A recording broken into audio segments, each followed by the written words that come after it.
screwing you up. Hey guys, I may have go away heat, but these guys have true heel heat. So you better listen to the podcast or else I'm gonna kick you in your fucking cock and balls. I'll get it.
Hello. It is me, your True Hill Phenom, SP3. We are live on the True Hill Heat, YouTube and Twitter for another edition of AEWramble, episode 64.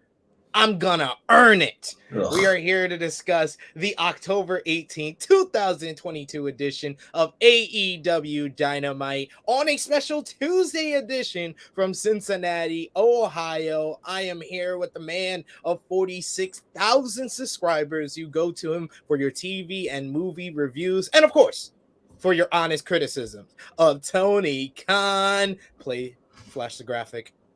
Ugh. He is Jimmy Macram. Did you see that dumbass meet and greet he set up? No, I didn't actually. Yeah, he's got a meet and greet. I forget when. You can. It's free though. I don't pay for that nonsense. Pay all this money to not have him not answer your questions. Absolutely. Thank you, stupid. Do you go to the meet and greet to ask questions about COOs or? No, you go there to hug them, I guess. Exactly. I want to, pay, get a free hug from Tony Khan. That's very valuable. Only the biggest free agents get hugs like that. Absolutely. Get your hands out of my pocket. I know you don't need the money, so I'm not sure what you're trying to do here, sir. Get out. He's trying to get the feel of that butt. Yes, we are here to discuss. How are you feeling today, Jimmy? Tired. He's not used to being up this early, ladies and gentlemen, on a Wednesday. It's weird for him. Tell a friend to tell a friend. We are live, AEWramble, on a special Wednesday edition because we had Tuesday night Dynamite. We appreciate all of you for joining us in our not so typical time slot. Our typical time slot is Thursdays, 1:05 p.m. Eastern time. But if you're with us live, we appreciate you. So show your appreciation back in the simplest way possible by dropping the thumbs up on this video. Share this video with all your wrestling friends, friends and family, whoever you can. Share the video here, and of course hit that subscribe button for more exclusive content here from the True Hill Heat YouTube channel, as well as all of our other platforms. And of course, sound off in the live chat because we want to hear from all of you. What did you think about last night's AEW Dynamite? Let us know in the live chat. We'll try to highlight as many of your comments as possible, but the best way to show your support for the True Hill Heat YouTube channel and to have your comment highlighted on screen is with a super chat donation. We appreciate that, and we will make sure we read out and answer your comment or question. We got Safit here in the live chat saying sup. He's here with us. We got G Loke saying what up at True Hill Heat. Wow, so much going on. I actually watched Dynamite first time in a while with G last night. It's always fun for me to see wrestling in the eyes of a person who doesn't do it for a living, that watches it very casually. Like literally, I'm going to tell you when we get to I mean, I would say my favorite segment of the night, but it's by far the best segment of the night. When we got to that, he was just like, I don't know if William Regal could keep up with Scarf Man. That was my favorite line of him from the whole night. From the whole night after the first part of that segment. That was the best line he said. Ace saying, here we go. Yes, you are here for the show. Negro Buck saying, what's up, everyone? We got Annika who says, what up, homies? We got Roxy who says, good morning, everyone. Nice to be here on a Wednesday. Indeed. We also got Negro Buck, of course. Prayers for Hangman Adam Page. We're going to talk about that when we get to writing a book for Hangman Page. I expect it to be just as effective as those prayers. I'm wishing for the best. Damn it, man. Like, I didn't know if I had to put my hand on the trigger this early. The words and opinions of Jimmy Macram do not necessarily reflect those of True Heel Heat, its viewers, or affiliates. I get what he's saying. He's rooting for Hangman Page to be okay. So am I. I'm just being a jerk. Leave me alone. It's early. Leave me alone. It's early. Jesus Christ. We also got One Mike Nation here with us who says, what's up, True Heel fam? We also got we got a few people bringing up what I'm going to start off this show with. Annika saying, Title Tuesday was lit. Wish Battle of the Belts was this good. Absolutely. that is a great comment, Annika. I wish AEW would keep the same energy with Battle of the Belts that they did on this show. Certainly. No, super agreement. Kid Get Money saying True Hill, he had to break the bank to get Jimmy here on a Wednesday. Now I had to promise to finish the Ozark series season. So we got one more episode left. That's why he's here on a Wednesday. Absolutely. We got Zia who says minus Hangman banger show, love the Riho pop. We got a bunch of people in the live chat bringing up what Frantic World brings up here, which will start off before we get into the show. It was announced on Wrestling Observer newsletter, Wrestling Observer Radio today that Ace Steel has officially been released from All Elite Wrestling. This is on top of this announcement comes on top of the fact that if you watched last night's AEW Dynamite, not only did we get CM Punk being included in the ROH video package of former world champions, we also got the first mention. Multiple times Death Triangle have been on this show with the World Trios Championships, but we got the first mention that the first Trios Champions were the Elite. So do you think we're getting closer to a resolution, and what's your response to Ace Steel being officially released from AEW, Jimmy? Oh, that's certainly cool. We probably have one already, to be honest. A resolution, that is. I would imagine, I don't know what it is. The Elite will be fine. I'm sure they're coming back. But I wonder if the Ace Steel release is like a compromise with Punk. I'm not sure. Punk doesn't seem the compromising type. You know, I said what I said, and I don't want my friend to get fired. So fuck all of you. Now I'm definitely suing. I'm gonna sue you all. I'm gonna talk to your manager. We got Roxy who says Jimmy is like the Scrooge of wrestling. Yeah, especially when it comes to not wrestling things. I'm working on it. I'm gonna get better. Sam was like, Jimmy did so well last week. It's like disappointed mother. He did so well. I got no calls at work last week. He was good in class. No complaints, no notes home to the parents.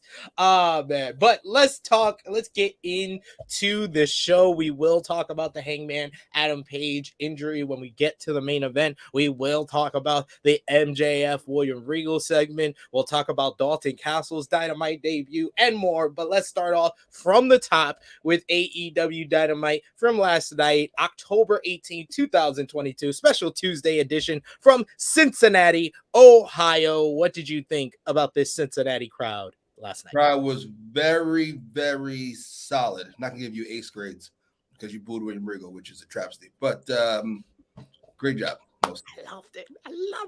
That was Regal, he didn't even fucking break. was unfazed Yeah. by all of that. Like Regal's facial expressions. Oh, we're talking about this segment already. You can tell we but let's talk about the opening contest for the AEW World Trios Championships. It was the challengers, best friends, and the AEW All Atlantic Champion Orange Cassidy. I love him coming out with the title in a book bag. Oh no, that's great. That part is great. I had a whole argument with Cash about it. He thought it was very disrespectful. And I said, I've seen Austin drag a fucking belt and then throw it on the top rope. Yeah, it's awesome. It fits the character. It works. Exactly. Like he wants to hold up. He has respect for the title. He's not going to drag it to the ring. He puts it in a backpack. Oh, it's cute. It is. And it gives you can already see that it's probably going to set up for like certain crowds to do the and then he pulls it out. I thought you were going to say it's setting up for these cocksuckers to sell some merch with fucking book bags. Oh, what? Yeah, good idea. See, now you're thinking. They faced the champions, AEW World Trios champions, Death Triangle. This was exactly what you would expect from these guys, and kind of reminiscent. No, it wasn't. Stop. Will you stop? Death Triangle came out firing on all cylinders, hit like a nice little double team in the corner with a flip by Pac that got monkey flipped by Penta and a drop kick by Phoenix on the outside to Chucky T. Best friends got on a bunch of offense, but early it was all Death Triangle hitting nice little dive to the outside, stereo dives by all the men. Then the best friends took control, hitting a bunch of offense, double stuff power drivers by the best friends. At one point, they hit the eat the feet German suit half and half combination at one point. Tower of Doom spot was a nice little moment here. In the end, though, Pac had enough. He was like, enough of this shit. I know how to get the job done. Goes and get the bell hammer. And Phoenix takes the bell hammer out of Pac's hand, saying that they don't need that to win. And then Phoenix proves that. Phoenix tags in. He does a nice little sequence with Trent, hits a nice little sidekick off of the rebound, and then hits the Penta driver 1, 2, 3 for Death Triangle to retain the AEW World Trios Championships. Post-match, Pac and Phoenix had a little words, but then they hugged in the end. I liked the little tease of tension between Death Triangle. It was kind of weird. We were talking about with Pac using the bell, and it's clearly Lucha Bros were baby faces, but now we got like the first bit of like on-screen tension between the two, which probably will be how their reign of World Trios Champions ends.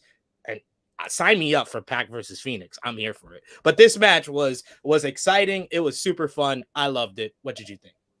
It was fun. I don't know if I loved it. It was very much fun. I love how Pac got the tag and then grabbed the hammer. This feels like a bad idea.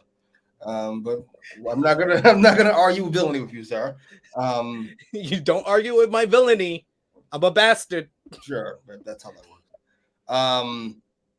I just how can I say this nice? The wrestlers part of the match was great. The finish is what I'm concerned about. I like the finish. I like that they didn't have to cheat to win. And I like it if it naturally builds into a rift between Pac and Phoenix, because that's going to be great. But I can't see Pac getting upset because we're winning matches. That would make no sense.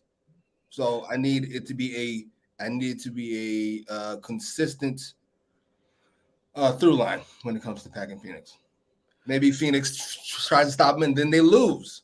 Now Pac is upset. Now we've got a whole issue. So I don't know. We'll see. I liked it. So far, we're 1 for 1 on segments. Yeah. I enjoyed it as well, and I do agree. They just have to keep the consistency with this, but this was a nice way to kick off the show, and they made the right choice of putting these titles on Death Triangle. They're just they don't have bad matches. They don't have they have either good. Good is their bottom. It's their bottom for matches. I've never seen nothing. Yeah, trios matches. I've never seen nothing less than a good trios match from Death Triangle. Sometimes it's great and extraordinary. Sometimes it's just good. And even if it gets in the middle ground, it's still a great match. Why does nobody have any smoke for referees not named Rick Knox when they allow nonsense to go on with fucking 3 people jumping one guy at a time? If this is Rick Knox, I would never hear the end of it. It's not Rick Knox. It's just fucking, it's fun. It's a fun match. Stop being a curmudgeon. This is outrageous. You're such a curmudgeon. Negro Buck says, I hope we're close to a resolution. I just want the Elite to be back from their suspension so that we can get Omega versus Ospreay at Wrestle Kingdom. I'm here for that.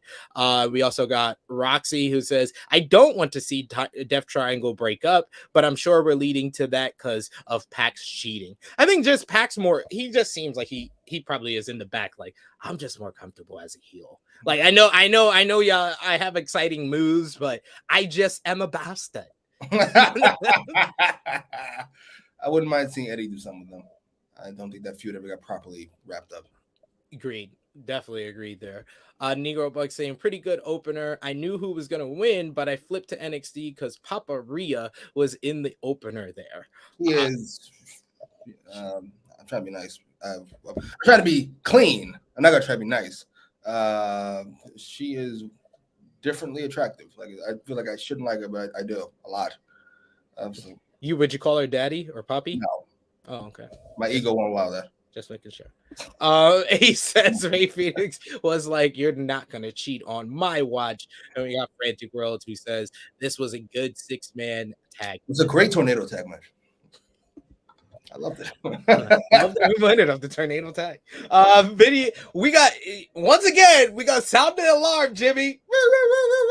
They are hyping. They not only hyped up the main event on this show, they had little video packages for pretty much all the matches on this show. It was like, damn.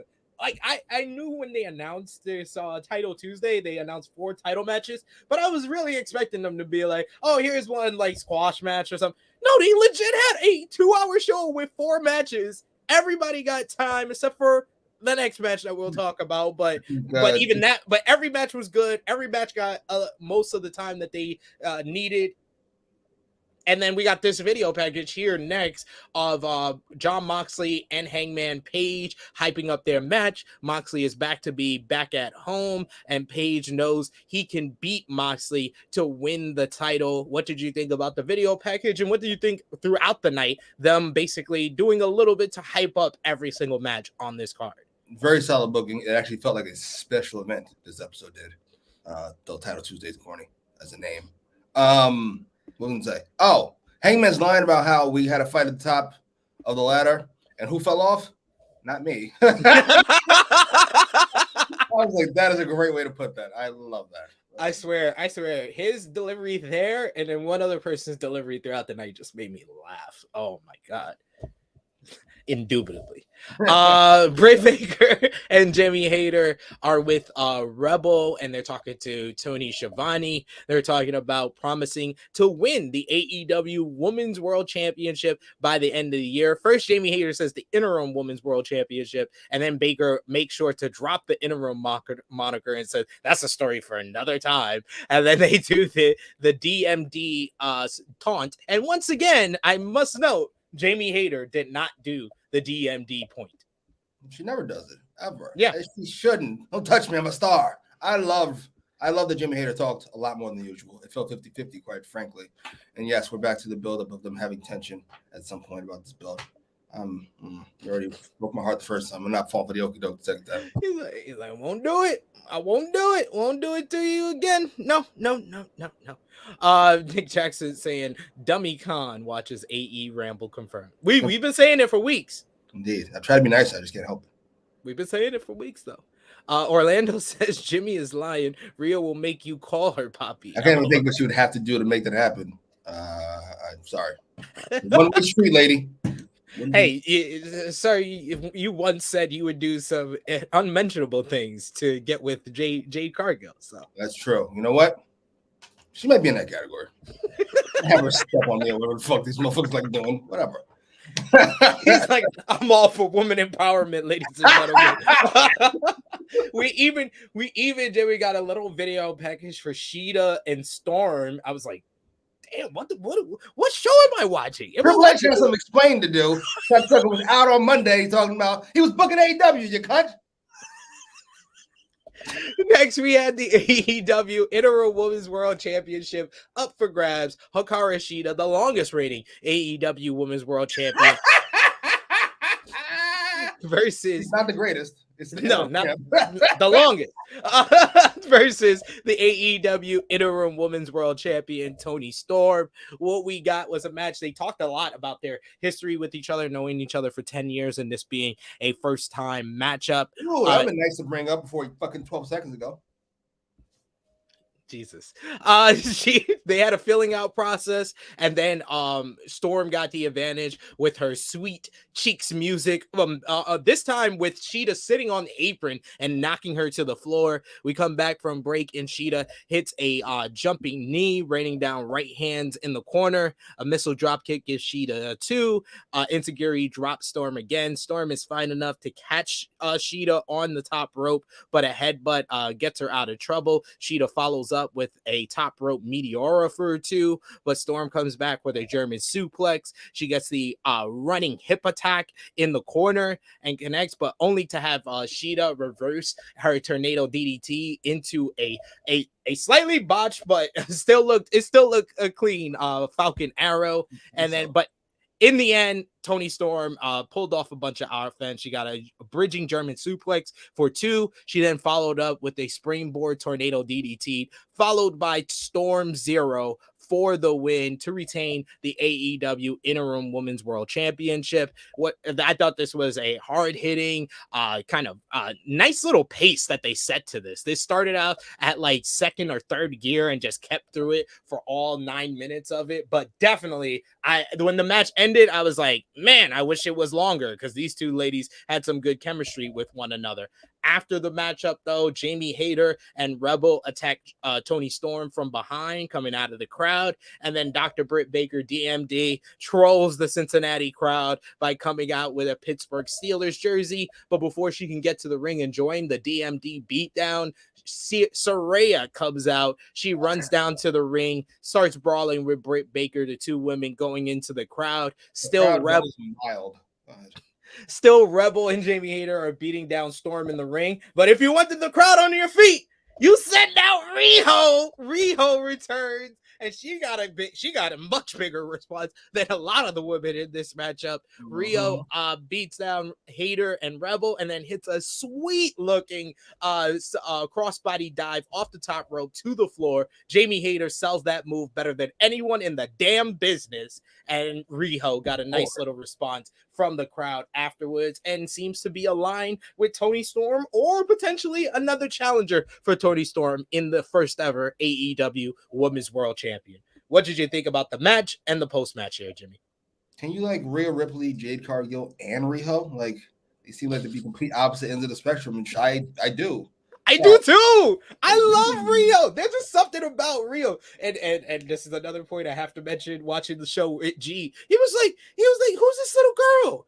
What type of Marvel film did they get her from? She's hilarious. Yeah, she looks, I think, as good as she's ever. I mean, very talented lady. Nice editing. Nice editing. As far as the match goes with Toni Storm and Sheeta, that was as loud of a non-Britt Baker match as I've ever heard this crowd. It's probably louder than most Britt Baker matches these days, sadly. It was great. I thought the chemistry was great, and I thought the right person won. Could have gone longer, sure. But you know what, AEW, I'm not going to complain. You take what you can get. You're not on at 9:30, so you'll take it, and you'll fucking like it. I feel like this was the earliest I've ever seen a female on Dynamite ever. Right? Like it was like 8:25. I was like, what's going on here? What am I watching? Oh, Hangman Moxley's gonna go an hour. Hangman Moxley must be after this match. Saraya coming out, whatever. I'm sorry. I just it's such a flop. I've seen this already. I saw it with fucking Ruby Soho. I saw it with Toni Storm. I saw it with Athena. I'm over this story. I've seen it. Woman comes in, she's on fire, she loses. I got it. Now Saraya wins, I'll be highly upset. Rio coming back, huge pop, looks great. I've never seen that outfit before. It threw me off. Like I did when she first came out, I laughed because it was like this big moment, motherfuckers get beat up, and then she comes out like all happy and shit. It's just like Rio's hilarious. I love Rio. Like, you can't keep the smile off her face. You can do unmentionable things. She'll probably smile at you like, I'm gonna kill you. And then you get Jamie Hayter and Rio, dude. Yes, please. That first match they had, that was fucking great. I want to see that again. Absolutely. Next week, Riho versus Jamie Hayter. And I would say they're doing some good things with Toni Storm as the champion, because next week is the first time she doesn't have a match on Dynamite since August 3rd. So this is the most consistently booked woman. There you go. But she's not being treated as a big deal as the Sarayas, as the Jamie Hayters, from the fans at least. Britt Baker, Riho in that moment, she was even the bigger star. Last week, Sheeta got the win because they had to establish her for the matchup. The week before that, Willow got the win because they had to establish her for the Jade title shot. So it's just like, when is Toni Storm just gonna be the focus? She's just there. She's never going to be focused until Thunder Rosa comes back. And that's sure that's going to happen. Annika says she's adorably tiny. Talking about Riho, yes. The most. Frantic Girl says Rio is back. Yes. Negro Buck says, man, I popped so hard when I heard Rio's music. First thing that I thought was, I need Rio versus Jamie Hayter. And the dummy actually listened to me. Right? I saw it. I got really mad. I was like, I want to see it. Fuck it. I know Rio's gonna win, but I'll take that loss. I'll take it on the chin, I guess. I'd be all for Jamie to win, though, out of nowhere. Please! Common sense. Push Jamie Hayter. What the fuck is going on here? Out of nowhere. Negro Buck also says, yes, Jimmy, you can, because I love all of them. All in different ways. I do different things all. Yeah. Will Chisholm with a good point here, saying I'm a Toni Storm fan, but what's her storyline? Here's my guess. Britt Baker will beat Toni Storm for the title, and she will lose it to Paige, I bet. No, I think they'll keep Saraya away from the title picture, only because it's so unsure of how much she's going to wrestle. It would be unwise to put the title on her. But I think Toni is going to beat Thunder Rosa when she returns, and then quickly after that they need to either put the title on Baker or Hayter to facilitate their angle, because they're the two hottest kind of women in this division. One is the established star of the division, and one is the star on the rise. Yeah, I assume we'll get Baker and Saraya at whatever the next event is. Full Gear, probably at Full Gear. The next big event. Yeah. So there, and probably get Toni Storm and Thunder Rosa if Thunder Rosa is available. This is the longest interim thing I've seen in a while.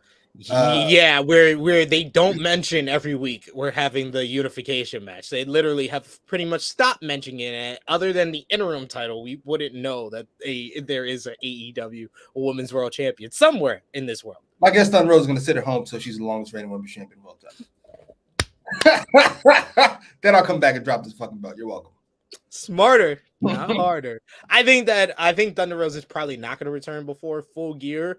I think that she'll probably return after Full Gear, and we'll get the unification match at like Winter is Coming. I'm sure she's coming back. People don't seem to buy this excuse she's got. They call it excuse, ma'am and sir, not me. I'm just saying what they said. It's not an excuse. She's got serious back issues. Okay. Yes. Moving on. We got a video package recapping The Kingdom. Maria Kanellis, Matt Taven, and Mike Bennett debuting in AEW on Rampage. Fucking yawn. Jesus fucking Christ. I need to see all these fucking people from my past. Yeah. Why you not happy to see The Kingdom? Fucking generic ass. I like Maria, even though sounds like Kingdom is here to fill in the spot for Bobby Fish and Kyle O'Reilly. Just team with Adam Cole. Okay, Maria still looks fantastic, but what's she been doing the last fucking 10 years? Chewing cigarettes? Before it sounds awful. Oh my God. That came out. The words and opinions of Jimmy Macram do not necessarily reflect those of True Heel Heat, its viewers, or affiliates. She's gorgeous. So yes, we saw a video package of The Kingdom returning on Rampage with Samoa Joe and Wardlow not pleased. Jordan Roller are ready to fight them in any fashion, so pick a title and come get it. Quickly after that, we went. Right, don't skip Samoa Joe's line. Didn't hear his line? There's 6 ways to die. You still chose the wrong one. Oh my! What? What? What did you? Bars. Oh, Joe's scary. Bars. That was a nice line. And then we went quickly to backstage area where the ROH, IWGP, and AAA World Tag Team Champions FTR are being interviewed by Renee Paquette, talking about their insane 2022 and when they're gonna add to their collection. FTR says that they finally want those AEW World Tag Team titles and they're coming for them, but this leads to Swerve and Our Glory interrupting. Swerve thinks that just because FTR has been number one contenders for like 6 months, they aren't getting the title shot right now. Lee agrees for once, but he apologized for rudely interrupting them. He suggests that they should be the number one contenders and get their rightful title shot. So FTR suggests that they do a number one contendership matchup next week in Norfolk, Virginia. And Lee answers, indubitably. Yo, I literally lost it. I literally could not breathe for a minute the way he said it. And Swerve's reaction of, what? That was some of the best delivery on this. It's right up there with the segment we're going to talk about. It's the delivery of indubitably was amazing. It was great. Though this is one of the few times where I noticed how theatrical, literally, wrestling is. Nobody talks like that. Nobody argues like that. Why are we all standing fucking parallel to one another? This shit looks weird as fuck. It was fun. First of all, I like the segment, FTR. I was a little confused when I saw Dax's hand painted. Then I remember he said his daughter painted his nails. Yeah. I was like, that's beautiful. And I'm really excited for this fucking match. I really want to see this match. This is one of those tag team matches in AEW, first time ever, where I was just like, I didn't know I really wanted this until y'all brought it up to me. Right? I wanted this fucking match. Please. I don't actually. And honestly, I hope they both don't win. I hope we get a 3-way at Full Gear. Honestly, I would prefer a 3-way more than Acclaim versus Swerve and Our Glory again, or Acclaim versus FTR. Even though I think Acclaim versus FTR could be like a surprisingly great match. Oh, Jesus. Listen, sir. Sorry. I know they claimed had one fantastic night where they went off and we were all like, holy shit. Did we stop? What have they done today? What have they done credit to FTR? I'm giving credit to FTR. Jesus. Best tag team in the world. Best tag team. They don't. I'm just old. I never want to give them the all-time thing. But you know what? Probably. He said I'm old. I don't want to do it. I'm going to hold on to my youth. We got I did like that Roxy mentioning those Swerve and Our Glory tees. I was like, damn, how y'all give them a t-shirt now? They about to break up. Right? I assume after this match they don't win. We got Annika who says, why couldn't this match happen when Swerve and Our Glory were champions? And FTR couldn't go over. Yeah, pretty much. Pretty much, that's what I read it as, and Frantic World agrees with me. I want to see that 3-way. Who would win this 3-way tag? I think that Acclaim would win, but they would play in Swerve and Our Glory. That's how you let FTR get their title shot, but they still need to get the 2-1-2. No, none of this cowardly booking. Book FTR in the tag match. Put the belts on. Let's move on with life. Acclaim, it's not the right time for Acclaim to lose those titles. Oh God, it was the right time for them to win the titles. Not the right time for them to lose the titles. Enough of these people. We go backstage. Alex Marvez is with Jay Lethal, Sanjay Dutt, and Darby Why is he Allin. still interviewing people? Jay Lethal. Renee, what are we doing? Oh. Jay Lethal wants a rematch with Darby Allin, and because Allin beating him 2 weeks ago was a fluke, Allin says sure to the rematch, but he says that he knows that when he loses this one, he'll ask for another rematch and another rematch. Alex Marvez at the beginning of this segment said that there's going to be no physical contact, and literally he walks away, and we got physical contact. They brawled throughout the garage area, fighting to the garage door where Lethal and Dutt stomp on Darby and then place him underneath the garage door, squashing his ribs. And then Lethal goes to the other side and puts on the figure 4. This was the greatest figure 4 spot I've ever seen. That was great. That was just great. What did you think? It was so fucking dumb. Fun in the wrestling way. I enjoyed it. That's not how garage doors work. Darby's not being crushed. The garage door is not closing with any force. It's just slowly lowering down. The guy was like, sir, would you stop? We know it doesn't hurt. It can't even hurt. We all have garage doors. We've all been around garages. You flip on a skateboard. How does hurt? The figure four was great. I laughed my ass off. It was so ridiculous, but in a fun wrestling way. I was just here for it. They said he had a weakness, by the way. What was his weakness? Yeah. What? They said someone told them his weakness. Oh. So we don't know who the someone is or what his weakness is. We don't know when this match is going to go down, but interesting I thought their match up from a few weeks ago was just a one-off, but it seems like they're going to continue this. It was fine. We know his weakness. Fucking a punch in the mouth. That's just hilarious. We know your weakness. Bop. Ow. Motherfucker. Yeah. Go figure. It's everybody's weakness, you cocksucker. Sneak attack. I was thinking about Darby. We don't even. I was thinking about this randomly a couple days ago. Darby's one of the few characters where we don't really know his motivation, and it's. I think it hurts him. Like you said, what does he want? Like not what does he want right now? What is to beat up Jay Lethal? Obviously. What does he want in general? I don't know. It's not belts. I don't know what he wants. This thing is throwing him completely off course because we didn't have a plan for it. Quite frankly, shocking. I know. This is true. We also got Negro Buck with #reheat Darby Allin. Somehow, I don't know how. Jay Lethal ain't gonna do it. I'll tell you that much. Yeah. Lethal's not that guy. Not that guy. Next we got William Regal. He's in the ring with Tony Schiavone. But MJF interrupts before Regal could basically get out anything to a huge pop from the fans. Regal loads up the brass knuckles at this point, but MJF says he's here to tell a story instead of a fight. And he says that Regal owes him the time to tell his story. I can't do this justice, but I'm going to try my best. MJF talks about being 19 years old and training at the Create a Pro Wrestling School under Brian Myers and Pat Buck. And MJF says they're good guys. Then one day he was told that he got some WWE extra work, which was the best thing he could ever hope for.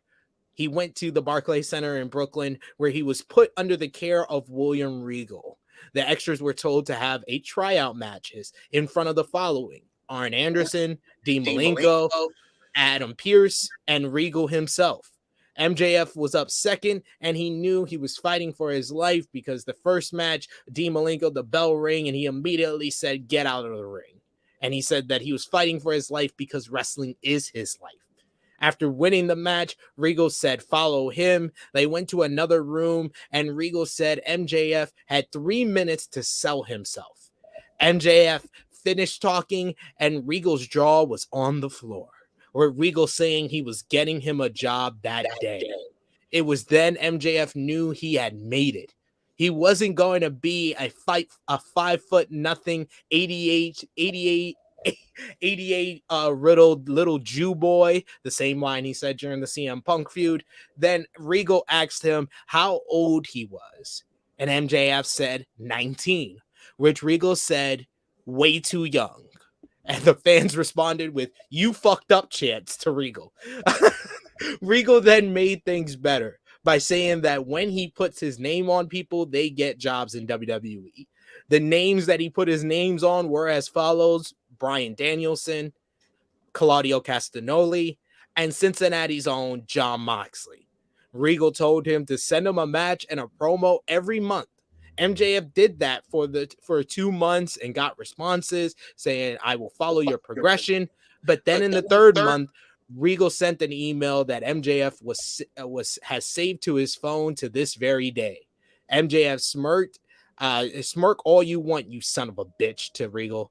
He pulls out his phone and reads the email from Regal talking about how MJF didn't have the abilities yet and to stop contacting him because WWE only hired the best in the world. And when you're one of them, then maybe send me your stuff. It had MJF ready to kill himself, to quit wrestling. But he knew that would have proven him right.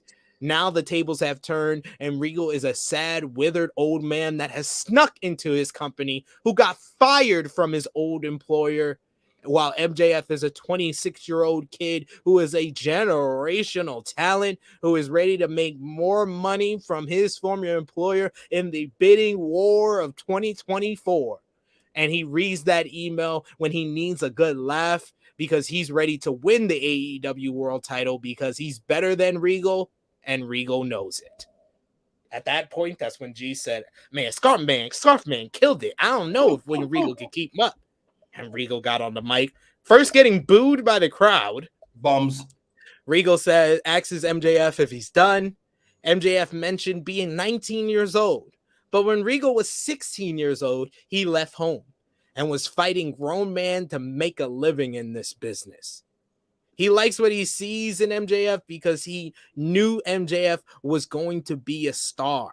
Regal wanted to light a fire under him. But if he remembers crawling into bed every night with blood coming out of every part of his body, it was not going to make him quit though, because Regal was going to make a living as a professional wrestler. So if an email has kept MJF angry for 7 years, MJF has had it easy. That's when the crowd was like, all right, Regal, we good with you. We good. Millennials, bow down, cocksuckers. Regal has told him to practice enough to make people notice. And he said, you needed to get better on the mic, and you did that. He says, yes, he could see the talent in MJF because, but before MJF was born, Regal was insulting Tony Schiavone, but he never put a hand on Mr. Schiavone. Regal is a ODF, ordinary decent villain, because he would only put his hands on people who step through these ropes to face them as fair game. For now, though, MJF really hasn't proven a thing. Just making money doesn't prove anything because MJF hired people to do things for him. MJF wears a ring to knock people out, whereas Regal used the brass knuckles because I just like to hit people. If MJF wants to be the devil, make a name for yourself, do it right, but keep your hands off the wrong people. Regal turns his back to MJF and tells him to be the devil instead of taking his own way out. MJF loads up the ring and Regal opens his arm to give him a free shot, but MJF can't do it. Regal turns back around and shakes his head, saying MJF still has a lot to prove.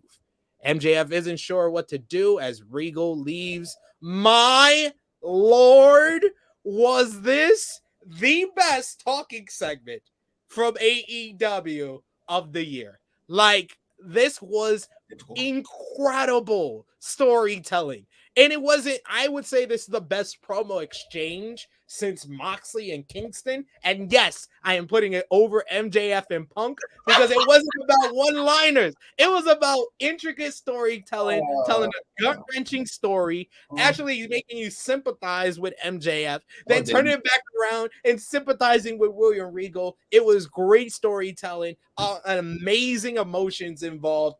I love this segment. One of the best talking segments in wrestling this year. Yes, that last part. I'll take that.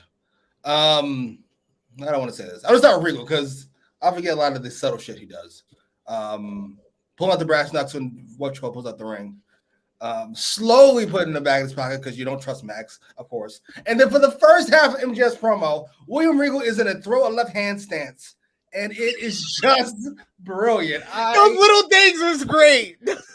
Yeah, go ahead. Keep talking. He was so good. Now, obviously, sorry this was Max. Max was brilliant. Though I will say by the end of the episode, I remember what happened the last couple of weeks, and this all feels like a hustle to me now. Where this is he's not turning babyface. He's not turning anti-hero. I just saw. No, this is a setup. This is a setup, and we all know it. We should know it at the very least. He was great. I bought into it completely, and though I didn't feel bad because much like Regal, maybe I'm an old man in my body. You're an ordinary decent villain. Yeah, I just thought he's like, I want to kill myself. I'm like, oh, an email? Like, this is a lot. And then Regal goes over an email. He read your mind. Read your mind. Regal was so good. Max was so good. This was, this is top for me. I don't know. I don't know where I'd put it. In and of itself, you might be right. If we don't give Punk and Max the added crowd bump, because while the crowd was out here, let's not forget what they were for Punk and Max. That was something else. Yeah. That was Chicago. That was Chicago. Yeah, it was. This might be better than that. It's in the conversation at least. Like I feel like the Punk and Max, don't get me wrong, tremendous. But I get what you were saying at the time and what you said a bunch of times where they relied on the one-liners, on the punchlines, where this was built predicated not on one-liners, not on punchlines. This was emotion. The emotion from Max, and then seeing Regal try to meet him at that as well, which just like I was completely compelled and captivated by everything I was watching. Literally, for the first hour of Tuesday night, I was watching both WWE and AEW. When that segment went down, I turned off WWE because I was like, there's nothing that I was completely engaged into what was going on between those two guys. He was thank you, sir. I gotta be honest. Max was great, and his yelling was great. His emotions were great. The story is even great, if not a bit melodramatic. Regal to me was just, I couldn't take my eyes off William Regal. He's smirking, he's smiling. Once he finally realized Max was going to hit him, he just started like smirking, smiling. The crowd's booing. He's about to laugh. It's like, Regal's so good. I fuck grown men. Like, would you stop it? I fuck a grown man when I was 16 years old. You're crying about of email. Like, what are we even talking about? But I love that MJ has one of his main character traits now is his pettiness. It's his pettiness. He literally lives off of criticism or being rejected by people. And he holds on to it. And that's what's made him one of the top stars in the business. I read this email every day. Like, really? Really? Really? You would have been constantly disappointed? Oh, that was so good. That was great. I didn't expect it to be that good either. Me either. I knew it would be great when they first teased that these two were going to have a promo exchange. I knew it would be great. I didn't know it would be that great. Both guys had character development within this as well, so that's why I think they knocked this out the park. So Roxy saying Regal not giving a fuck was awesome. Oh, what a sad story. We also I didn't even remember that. Yeah, I wanted him to say that. That really happened?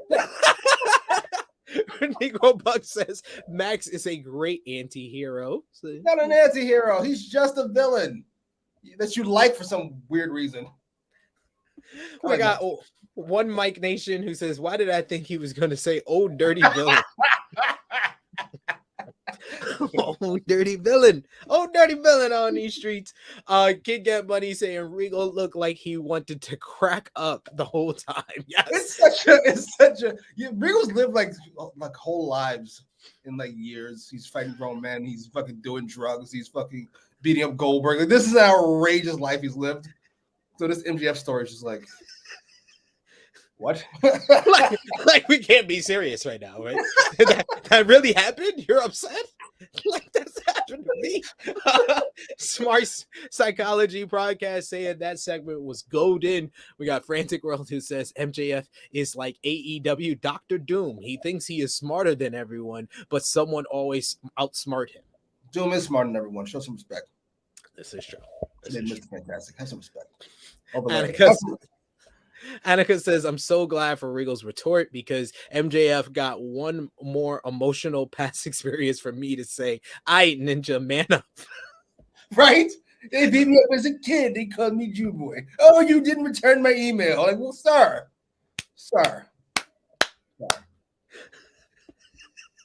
It's a new world, though. Hangman as this anxious cowboy and fucking MJF is this whiny baby face at some point. Whiny baby face heel. Smart Psychology saying, yo, Regal face the whole time had me rolling, especially when he smiled at MJF mentioning the email. Like, yeah, he did smile like he knew about the email, but he had deleted that shit a long time ago. Everybody is just raving about this matchup. And yes, See, I think that was the extra job. He was the security guard for Samoa Joe. People put that meme up a lot. Yes. That was when he was the security guard for Joe at Barclays Center. So I don't want to hear what Joe said to him. Joe's reckless. Yo, yeah, Joe against him. Oh man, You a bitch ass security guard. You should still be a bitch ass security guard, as far as I'm concerned. Once again, Jimmy, we got what we always ask for, a little bit of hype for matches on Dynamite. Again, this time for the ROH World Championship. All hail Triple H.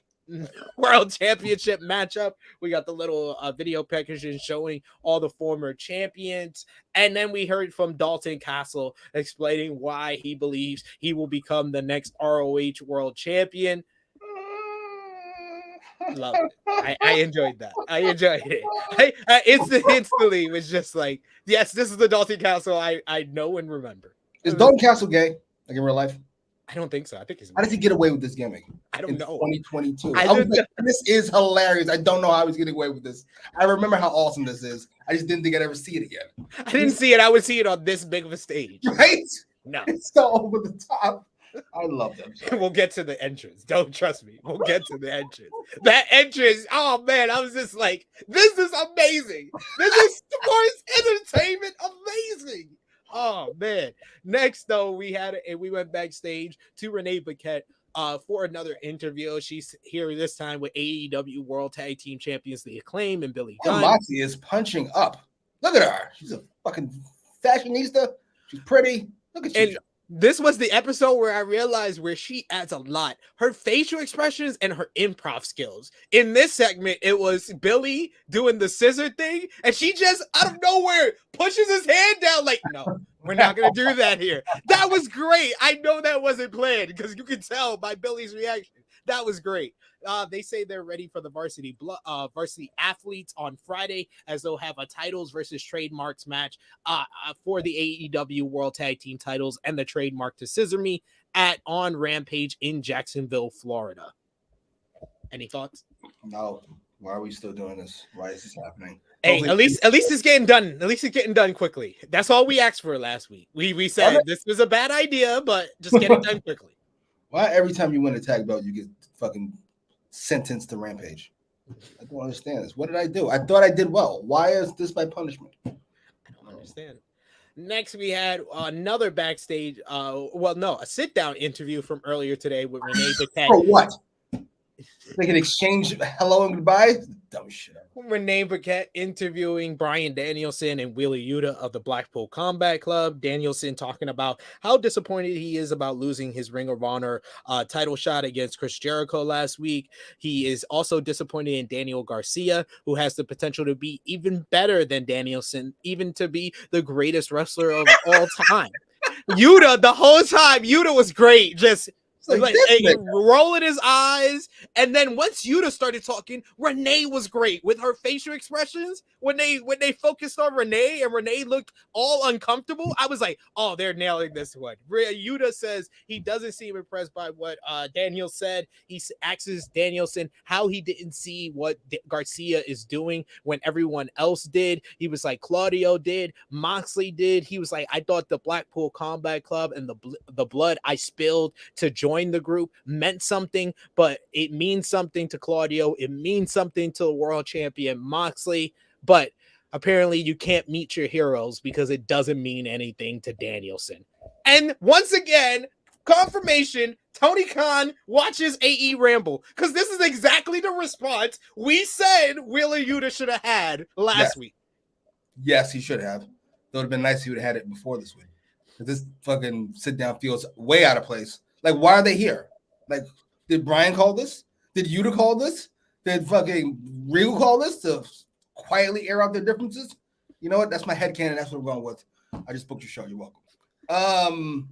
I got you, Tony. I got you. Dragon, first of all, such a selfless superstar, putting over Garcia way too much, because none of us buy that. None of us buy he's gonna be better than Dragon. We don't. No, we don't. So he's gonna be the greatest in-ring worker ever. Okay, whatever you say. Okay. Hold on. Calm down. Yuta was right here, at least before he started talking. His facial expression was really good. His talking was fine, as per usual. I don't know where this goes. I assume they're gonna have a match of some kind, which would be great. But I don't know. They made it sound like Dragon was on the outside looking in, which I'm pretty sure is weird. He's the only person that comes out of the heel tunnel. I don't know. I'm just saying, I don't know. We can't kick Dragon out of the group. Yeah, no.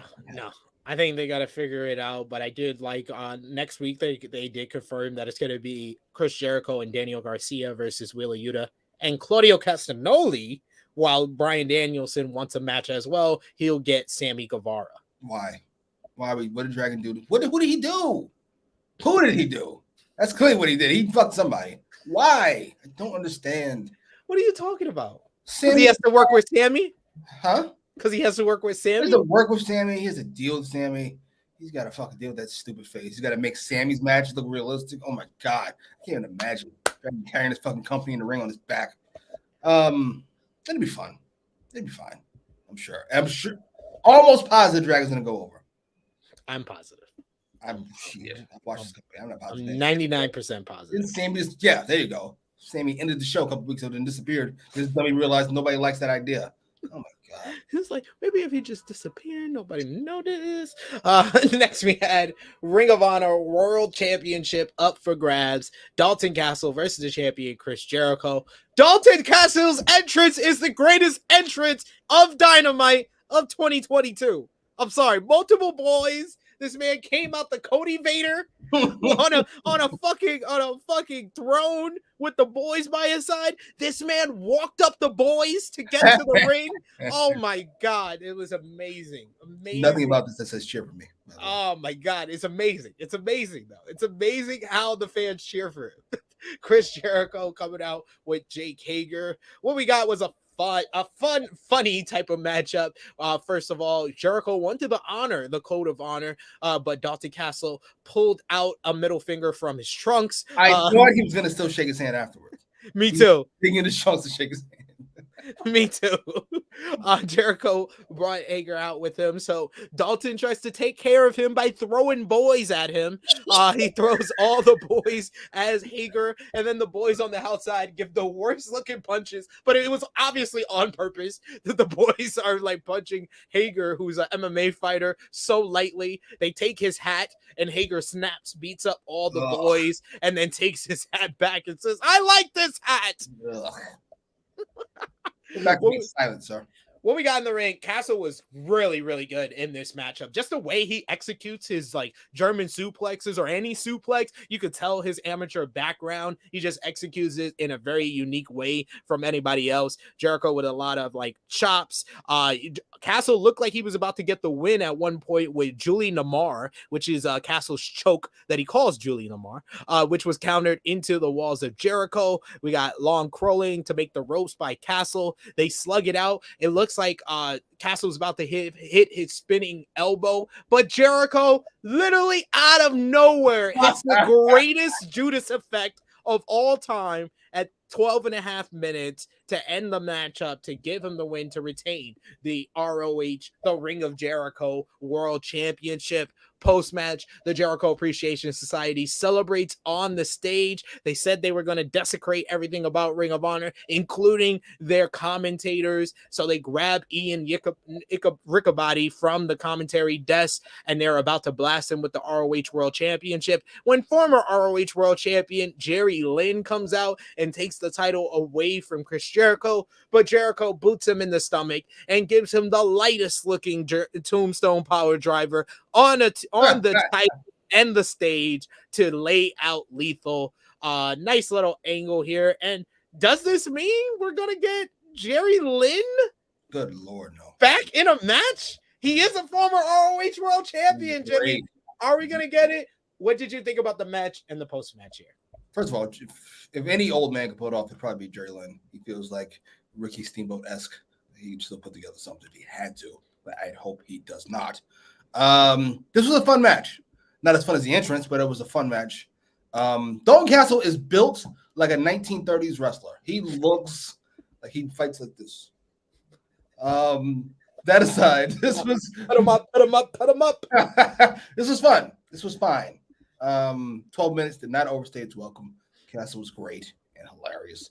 Jericho was solid as per usual, and the finish was great. It came out of nowhere. Jericho went clean, which is always important. For someone who's not even signed to the company, it worked. Let's move on with life. Two notes to talk about coming out of this. One with Chris Jericho. He just signed a contract, a brand new contract. Actually, his contract was supposed to expire in, I believe, 2023, 2024. So he signed a whole new deal, a 3-year deal that will keep him with AEW until the beginning of 2026. What do you think about Chris Jericho re-signing a 3-year extension? It's very smart on his part. The older you get, the quicker you should sign, and for the longer you should sign.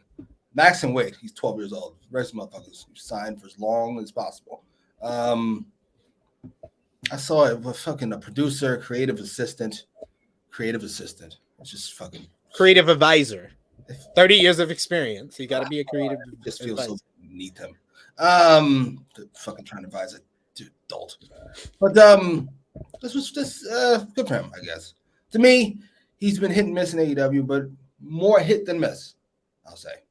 But no, especially this year. This year, I would say that this is probably his best year in AEW since 2019. As far as in ring, it's definitely his best. I would imagine. You got the Kingston match, you got the Moxley match at Quake by the Lake, the 3 Danielson matches. He had a banger of a matchup with Bandito, all the multi-man matches with Blackpool Combat Club, Blood and the Guts 2. Anarchy in the Arena. So it's not a great match in the bunch. Huh? It's not a great match in the bunch. That's not great matches? Maybe the Kingston match was great. It's not a great match in the bunch. They're all very good. You're carried a whole bunch of very good matches. You're ridiculous. I love Dragon. So ridiculous. Best wrestler in the world. I mean, we probably shouldn't even count those, quite frankly. He's good. He's still really good at 52 years old. For 52, he's amazing. But for a wrestler, he's good. Yeah. We should also mention that Tony Khan said that ROH will be getting a TV deal soon, and that came with the announcement on this show that ROH Final Battle will be on December 10th. That's a Saturday, and it's going to have a 3 p.m. Central Time, 4 p.m. Eastern start time. I was so annoyed when they announced that. Not annoyed when they announced it, but the way they did it. I was like, and it's a great idea because there's no college football, there's no this. I'm like, who are you selling? Me or the fucking stockholders? You get the fuck out of my face with this bullshit. Who cares? They don't even have stockholders. Right. Why would they? Investing this nonsense. Jesus Christ. Oh my God, they signed Nigel. Yo, if they sign Nigel and he comes back to wrestle, the company should be fired. From fucking Tony Khan on down. I love you, Nigel. You should not be in the ring. Holy shit.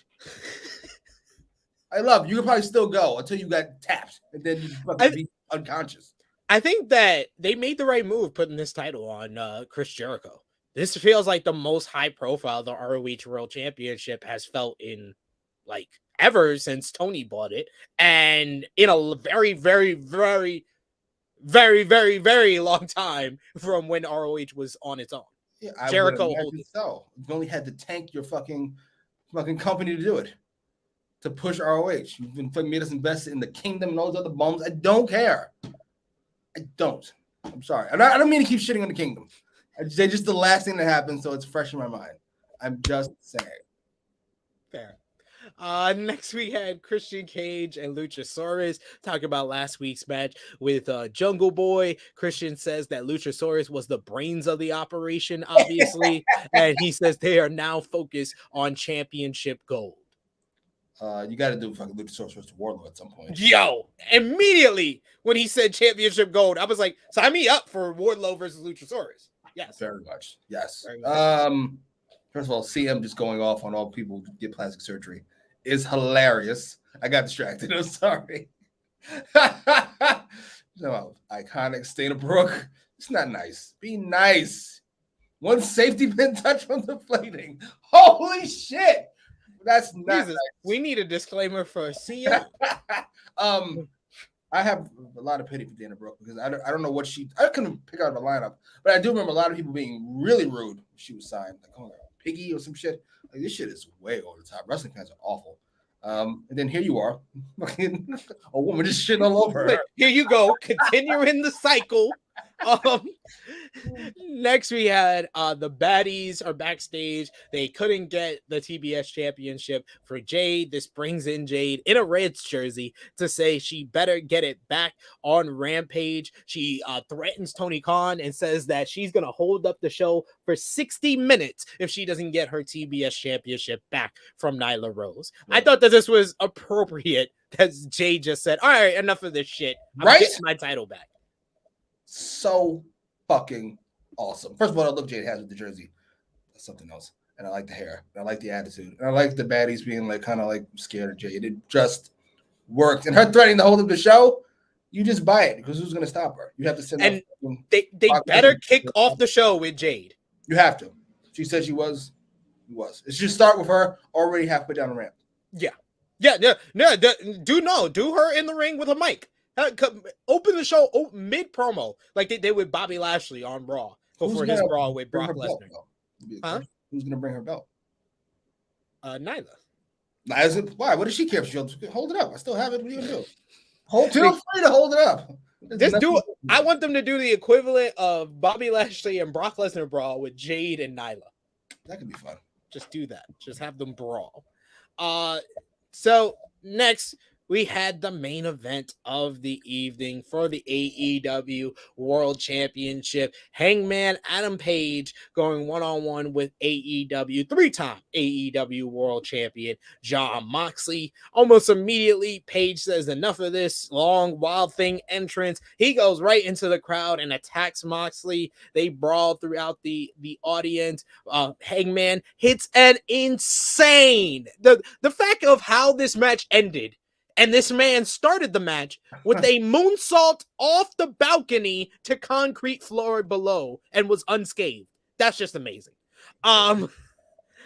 You saw MJF in the skybox with the poker chip. He did disappear midway through, which made everybody have the thought in their head. After brawling around the ringside area, they get into the ring. Moxley at this point is busted open. We get some hard-hitting strikes, some chops back and forth.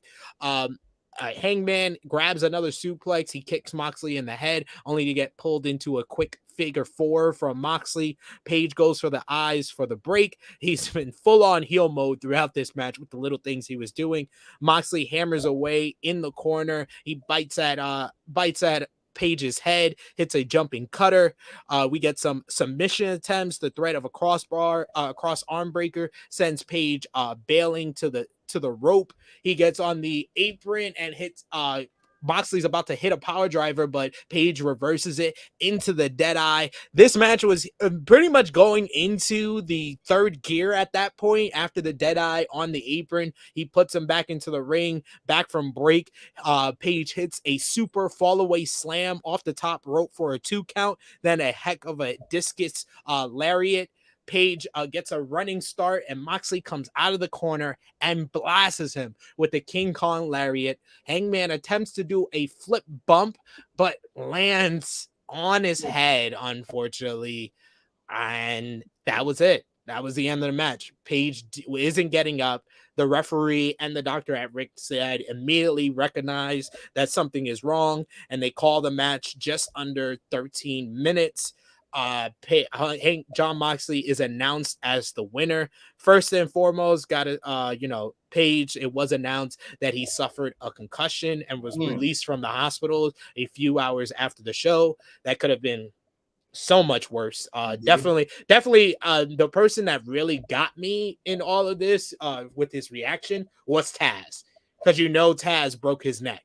So, when Taz saw that, you can understand why he was like flustered in the way he was talking, taking off his sunglasses when the camera was on the commentary team. I think that we have to give, I know you don't like to do this, Jimmy, but we have to give AEW credit because they learned from All Out 2020. This was night and day in their response to the Matt Hardy concussion at All Out 2020.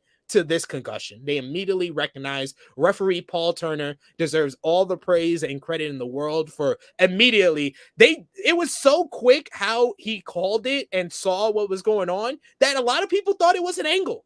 A lot of people thought this was an angle, but AEW did announce this statement after the show saying that Hangman was taken tonight by medical personnel to a Cincinnati trauma center and diagnosed with a concussion. He was discharged, but will remain in AEW's concussion protocol. AEW and Hangman Page are grateful for the exemplary response and care of staff and local medical personnel and are appreciative of the love and support of fans everywhere. So they had a bunch of time, literally like 10 minutes left of the show when this happened.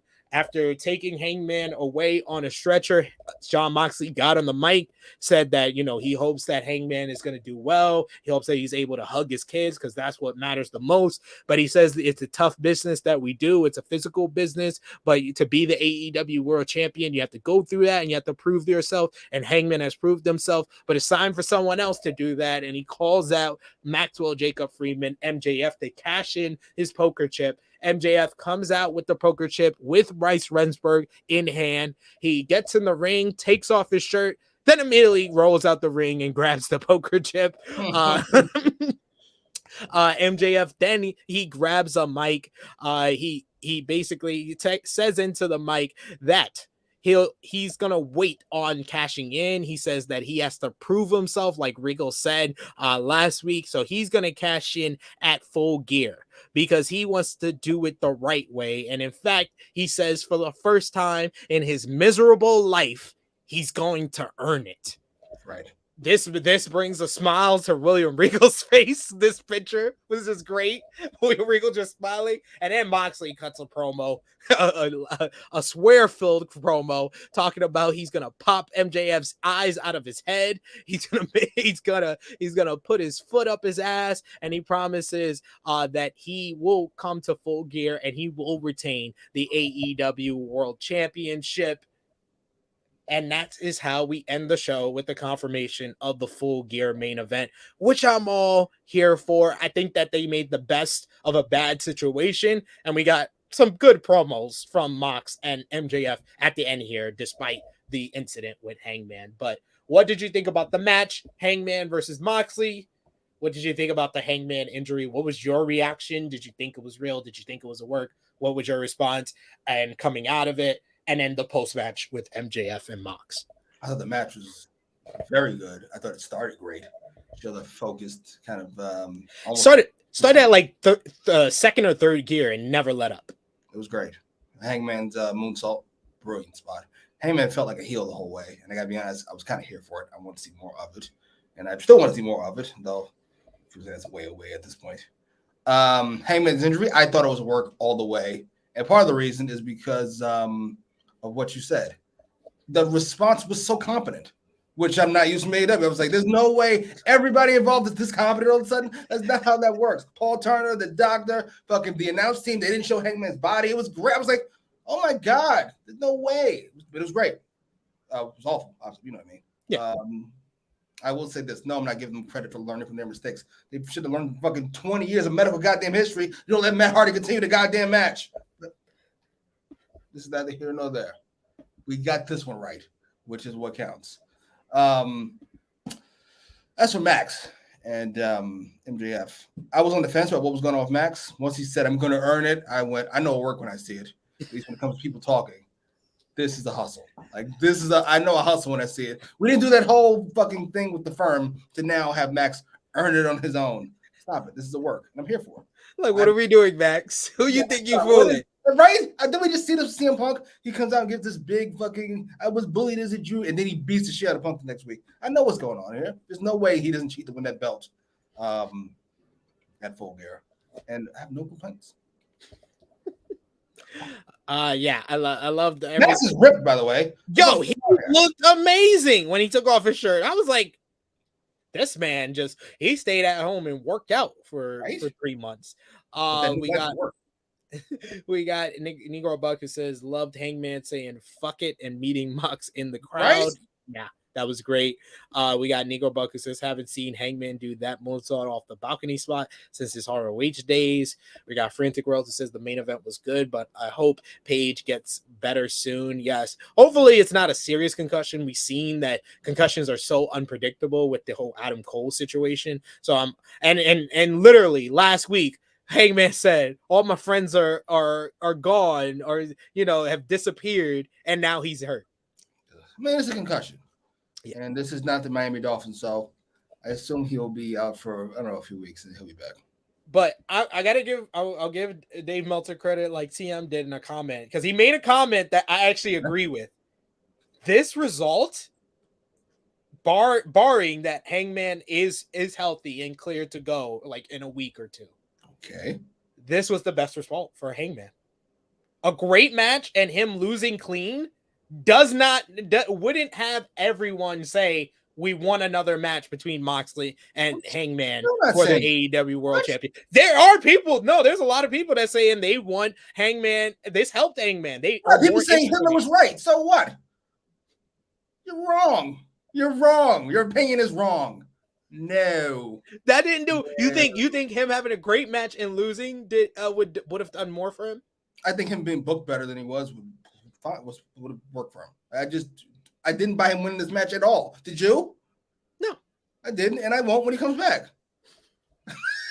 He's booked shittily, and he has been since he lost the belt. He was booked shittily when he had the belt. Shittily after the Bryan feud. Yeah, come on. Listen, if you're gonna tell me I'm gonna watch it if it's on.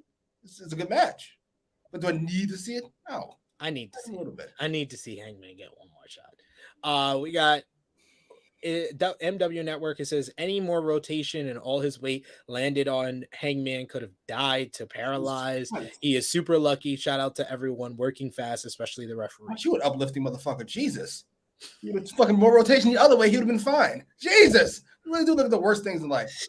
But yes, good on the ref, by the way, because that was really fast. It was like, he's out of it. Yep. We got Kid Get Money. It says Matt Hardy would have finished that match. They don't make wrestlers like they used to. What the fuck, sir? That was great. MW Network says Hangman take the rest of the year off. I don't think he has to take the rest of the year off if he's healthy enough to go. Nick Jackson said concussions do vary. Yeah, it's like he might need to, yeah, or he'll be fine tomorrow. It is what it is. Yeah. And there's your Full Gear main event. One Mike Nation says, is this the earliest AEW announced the main event to a pay-per-view in a while? Is it? No. Punk and Moxley, right? Yeah, Punk and Page. And then Punk and Tanahashi was made on the Dynamite following Double or Nothing. So just because they did one pay-per-view cycle where they didn't announce the main event to the week before doesn't mean it's been that long. We got. I guess they only have 4 years, so I guess it has been a while. Yeah, since May. Yeah. Frantic World says William Regal is like Darth Sidious and MJF is like Anakin Skywalker. Except in reverse. Yes. Come to the light side. We got CM saying, "Ooh, a villain elite with Hangman." No, just villain Hangman. So I'm trying to fucking force fucking Nick Jackson, Kenny Omega, and that bum with Hangman. Let them ride, please. Let them ride out, cuz. Let them ride out. And Hangman, Hangover Man, Sammy Joe says, best 2 out of 3 falls. Let's go. I'm with it. I just fucking realized, oh my God, after seeing him fucking comment, I just realized we're going to have to deal with a fucking 5-minute Matt Jackson promo about how we were all worried about Hangman and yada, yada, yada. Oh, dear God, we're all worried. And yada. Sir, shut the fuck up. We all saw it. Oh. I can't. He's like, it's time to move on. It is time for us to put our thumbs in the middle. Give us your thumbs up, thumbs down, thumbs in the middle for last night's AEW Dynamite. Out of 10, what did you give the show? Match of the night, MVP, LVP, and last call for super chat donations, as me and Jimmy will put our thumbs in the middle for the October 18th, 2022 edition of AEW Dynamite in 3, 2, 1. Thumbs up across the board. Out of 10, what did you give the show, Jimmy? I'm going to go with 8, maybe 8.5. I really like that. That was the best episode in a while, even with the Hangman situation. No fluff, competent booking. Not great, but competent. I'll take it. And decent ring work. And that fucking promo, good Lord. Yeah. You know what? I'm going to go 8.5. I'll go 9 out of 10. Jesus, I can't see. Even when I be nice, there's still more up there that you guys can reach for somehow. It isn't this. Would you stop? 9 out of 10, yo. The best talking segment in wrestling I've seen this year. The opener was super fun. The main event was great up until Hangman's injury. The everything MJF and Regal touched on this show was tremendous. Love the Wheeler Yuta and Bryan Danielson stuff with the Blackpool Combat Club. Indubitably, Keith Lee. Come on, man. So much good on this show. I gotta hand it to the show. One of the best episodes of AEW Dynamite this year. Off the top of my head, I would say this one, Blood and Guts 2, the LA show with the MJF pipe bomb. If you say so. I remember moments, not whole shows. You're asking a lot. And the the MJF Punk Chicago match show. Oh, I remember that one. They went long. Yeah. Sure.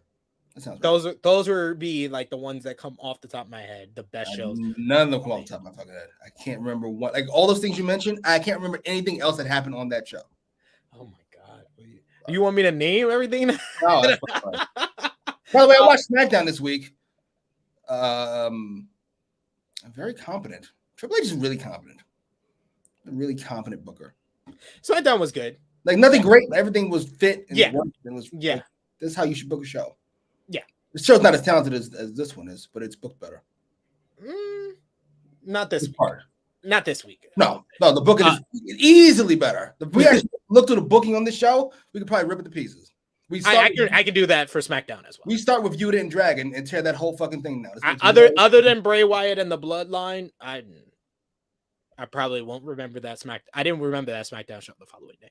I remember this show the following day. Yeah, well, I was gonna say, and neither will Hangman, but that fell over the top. God. I said I was going. The words and opinions of Jimmy Macram do not necessarily reflect those of True Heel Heat, its viewers, or affiliates.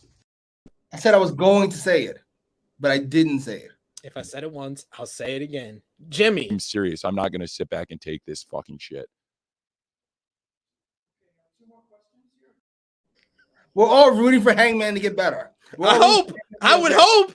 Wait a minute. Let me tell you why I don't deserve one. Because we found out that he is okay. If this was him in the hospital somewhere, okay, yeah. They say he was released. It's a concussion. He's fine. How am I the bad guy here? It's Moxley. He's the villain. Now we're blaming Moxley? He did a regular fucking move. Are you kidding me? Trying to kill Hangman. Get rid of Moxley. Oh my God. Do not listen to this man. Do not. Jesus The Christ. words and opinions of Jimmy Macram do not necessarily reflect those of True Heel Heat, its viewers, or affiliates. I'm joking. All you sensitive Sallys out there, I'm joking. Sensitive Sally. Who says that? Oh man, what was your match of the night? Jesus, I don't really love any of the matches. They're all good. I didn't love any of them. Shit. This is a bit ironic. I'm probably gonna go to the main event. Up until the finish, obviously. You know what? Yeah. Main event? Wow. I'll go with the opener only because the main event ended the way it did. That's the only reason, because I think the main event was comfortably on its way to being the match of the night before that finish. So you don't know how bad the concussion is. I know. It wasn't me talking about going to do about it. I didn't give it to him. If they said you making fun of Hangman's making concussion worse, I would stop. I'm pretty sure it doesn't though. Got 9 out of 10. We got. See, I'm surprised. Jimmy willingly watched SmackDown. Very impressed. It's overproduced, but I still liked it. There you go. MVP, Jimmy. Somewhere, it's I go co-MVP. I got to Regal and MJF. I have to. I'm sorry. Yeah, this is like not even fair. Like the rest of the show is not even fair that they have to be compared to MJF and Regal's talking segment. That was one of the best things that AEW have done this year. So yeah. And Paul Turner. Good job, sir. Yes. I agree. All three. Yeah. MJF, Regal, and Paul Turner. MVP. LVP, Jimmy. Soraya. Sorry. You came out to no response. It was hot for the match. You came out to no response, and then it was hot for real. What do you want me to do? I didn't do it.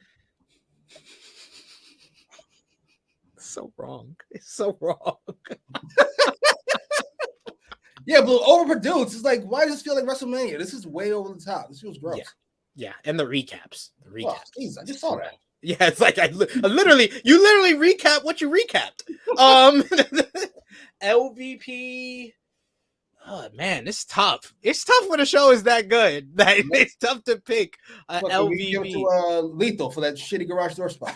I'm gonna get Darby for getting stuck under a fucking garage door. That's what I'm gonna go with. Motherfucker. We got a super chat donation, Jimmy, from Kid Get Money. Thank you so much, Kid Get Money, who says Rampage will be in Jacksonville. I'll be there. Go Jags. I'm gonna be at that game too. Tony Khan will be overcharging me for beer all weekend. Go to that meet and greet and ask him why he hates women. Hey, why you don't get no bitches, bro? And then, okay. Hey, bro, why you get no bitches? Awesome. Jimmy, let the people know where they can find you on social media, sir. At Jimmy Macram on Twitter and Instagram and YouTube. Follow me on the Twitter machine at True Hill SP3. Follow the gang, Facebook, Twitter, and Instagram at True Hill Heat.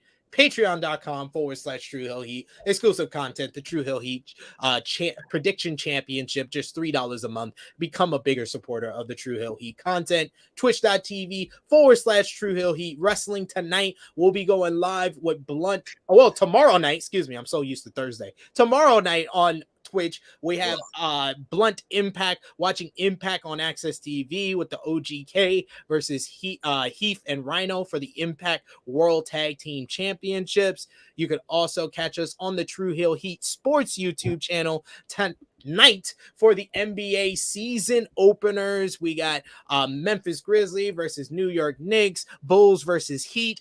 All these niggas have the same fucking hairstyle. We got the Yankees versus Astros, game 1 of the ALCS. So join the gang, 7:30 p.m. Eastern time over on True Hill Heat Sports. We'll be there as well tomorrow for Thursday Night Football and ALCS games 2. We'll also be there on Saturday, 2 p.m. Eastern time with UFC 280. You also got here on Saturday, 11:05 a.m. Eastern time, True Hill Heat 198. But tomorrow, right here on the True Hill Heat YouTube channel, you got our NXT Halloween Havoc preview first with myself and Romeo breaking down the card. And then on Saturday, NXT Halloween Havoc watch along, watching the whole show. Want to thank Jimmy, as always, for being my always hilarious co-host. Final comments to highlight here. Frantic World saying Carl Anderson said he will not be at New Japan Pro Wrestling Battle Autumn. Where was that? At WWE Saudi Arabia paycheck. He was like, nope, can't do it. I saw people saying he can do both. From Saudi Arabia to Japan. To Osaka, Japan. Like, I saw someone say that. I was like, I blocked them. I didn't even say nothing to them. I just blocked them. Shame. I was like, you dumb. The American school system has failed us. So bad. He just gets in a spaceship and he can go from Japan to Saudi Arabia. What are you babbling about? Frantic World saying good review, guys. See you on the next one. We also got Annika saying later, Holmes. Later to all of y'all. Join us tomorrow for our Halloween Havoc preview. Me and Jimmy will be back on Thursday, 1:05 p.m. Eastern time next week, but tomorrow is the Halloween Havoc preview. So for Jimmy, it is me, your True Hill Phenom SP3. This has been AEWramble episode 64. I'm gonna earn it. Ugh. We will see you next time.